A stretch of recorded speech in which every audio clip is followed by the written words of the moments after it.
Hello friends, जय श्री कृष्णा, श्री हरिवंश। तो स्वागत है आप सभी का आपके अपने यूट्यूब चैनल हिस्ट्री डिस्कस में। तो आज हम आपको एकलव्य और श्री बलराम के मध्य हुए युद्ध में प्रकार का युद्ध रहा, इसके विषय में आप सभी को भी बताने वाले हैं। यदि आप सनातन धर्म से संबंध रखते हैं तो कृपया एक बार कमेंट सेक्शन में जय श्री सनातन धर्म और जय श्री राम अवश्य लिखें।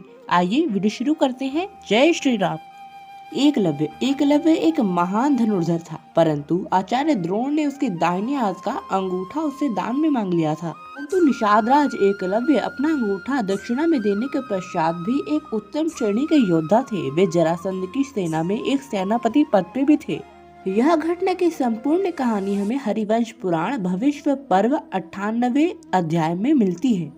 एक दिन पौंड्रक ने स्वयं अपने आप को श्री कृष्ण घोषित कर द्वारका पे आक्रमण करने का मंसूबा बनाया। उस समय एकलव्य ने भी पौंड्रक को सहायता करने का आश्वासन दिया था और उसके साथ युद्ध करने भी चला गया था। जब नारायणी सेना और स्वयं पौंड्रक तथा एकलव्य की सेनाएं आमने सामने आई तो दोनों सेनाओं में भीषण युद्ध संग्राम प्रारंभ हो गया। एकलव्य ने शुरुआत में ही कई सारे शक्तिशाली बाण छोड़कर यादव सेना के कई सैनिकों का वध कर डाला था और बहुत से सैनिकों को घायल भी कर दिया था। इसी बीच निषाद राज एकलव्य कुपित होकर बलराम जी के सामने धनुष बाण लेकर आ गए। एकलव्य ने युद्ध की शुरुआत में ही 10 नाराज मारकर बलराम जी को घायल कर दिया और एक शक्तिशाली बाण छोड़कर उनके धनुष को बीच से काट दिया। बलराम जी ने स्वयं धनुष उठाया। फिर बलराम जी ने बहुत सारे तीर चलाए और एकलव्य के सारथी को घायल कर उसके रथ को जगह जगह से तोड़ दिया।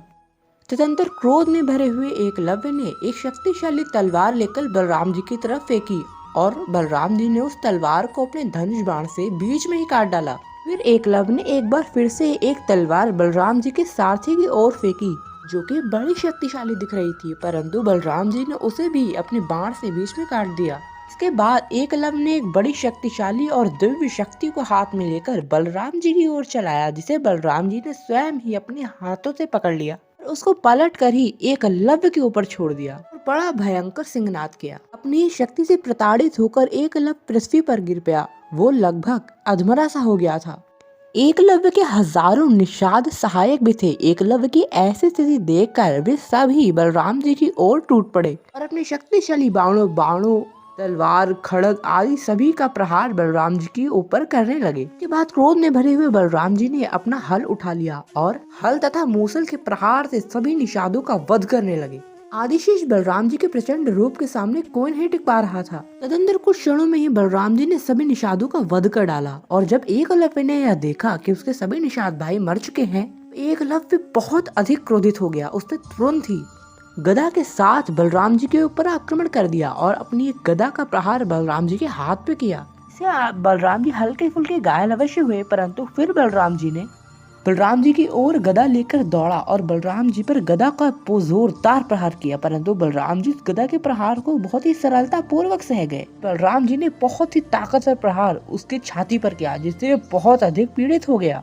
एकलव्य तथा बलराम जी में गदा युद्ध होने लगा और यह काफी समय तक चला और उसी समय दूसरी ओर श्री बलराम, छोटे भाई भगवान श्री कृष्ण और पौंड्रक का युद्ध चल रहा था। बलराम जी ने अपनी एक शक्ति एकलव्य पर चलाई, जिससे एकलव्य बहुत अधिक दर्द में आ गया। फिर बलराम जी का उत्तर देते हुए एकलव्य ने अपनी शक्तिशाली गदा का प्रहार जोरदार बलराम जी पे किया, जिसे बलराम जी ने हाथों से पकड़कर तोड़ दिया।